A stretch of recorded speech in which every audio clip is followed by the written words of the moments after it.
All right, we've got squishy, squishy, super squishy, and oh my goodness grief. Could leave my fingerprints right there. Still squishy.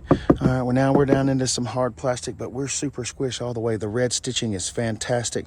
That single piece of billet aluminum, it takes a craftsman 200 plus hours to mill this one piece right here. So keep that in mind when we're talking about the craftsmanship as we go along. The red stitching carries on around the dash, on the steering wheel. We've got the flat bottom steering wheel, little banging off and housing right there, little denim jean action, just another piece of material that's brought in as opposed to just a cheap piece of plastic. We've got the old double pull hood right there, ST line insignia, letting you know you're in something special.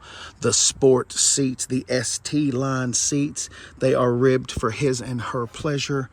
Oh, those ribs feel amazing.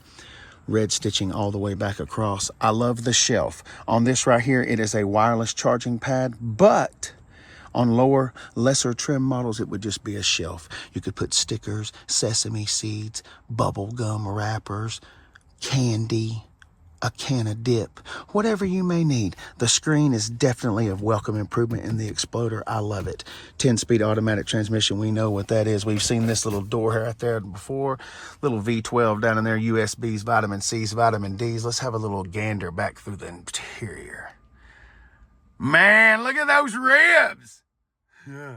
Ribbed for her pleasure. And his, don't forget his. Let's go ahead and have a little look-see back here and see what else we got going on in the interior of this Exploder. Ooh, another piece of 200-hour build aluminum. God, it's amazing. We got vents back there for the back passengers. Ford's really thinking about the rear cargo, the rear passengers. This could be mom and pop's car. The grandkids could be sitting back there. The babies, the children, the nieces and nephew, part of the choir from the church. You want those back passengers feeling nice and frothy. Once again, we've got squishy, squishy, squish, squishy, squish, super squish, squish, more squish. Just a little bit of hard plastic down there. We got a water bottle holder right there. A nice can of Canada Dry or Sprite right there. Maybe even a little Nestle's Quick in a can.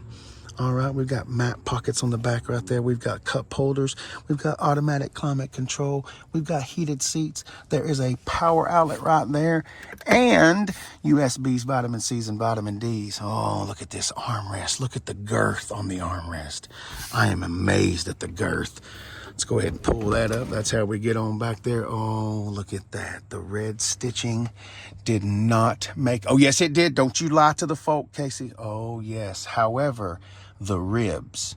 It's only ribbed for his and her pleasures in the front 2 rows. The back passengers, the 3rd row occupants, you're going to find a different way to pleasure yourself because the ribs don't come there. All right, walking back around one more time. Done up in star white paint. The rear end is all new. Well, maybe not all new, but I do think they missed an opportunity. They should have ran those red brake lights all the way behind where it says Exploder.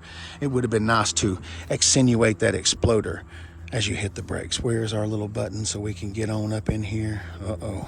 We don't want you in there, Casey. Now, surely. Oh, there it is. Excuse me. It is power operated. Oh, look at this.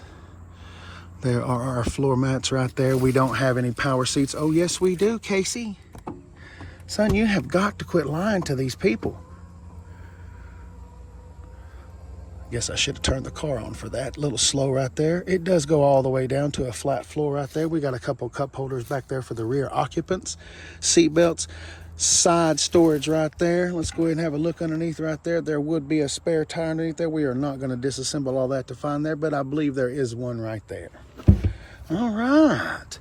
Very nice. Let's go ahead and press that button right there, and we'll go ahead and let it back down. So what do you think? If you were looking for a mid-sized 3rd row SUV that's not rear-wheel drive, not based off of a truck, like a Tahoe, let's say a full-size 3rd row. We'll call this a regular. Would you choose this or a Honda Pilot? Or would you choose a Nissan Pathfinder? Or maybe, just maybe, a Chevrolet Blazer or a Chevrolet Traverse. I guess the Blazer really doesn't count because it doesn't have a 3rd row. Chevrolet Traverse then. Mazda CX-90. the new Exploder. Before we run off, I guess let's see how much it costs here. Just real quick, let's see. Just have a quick gander, Hobley. What are we looking at here? Right on $50,000.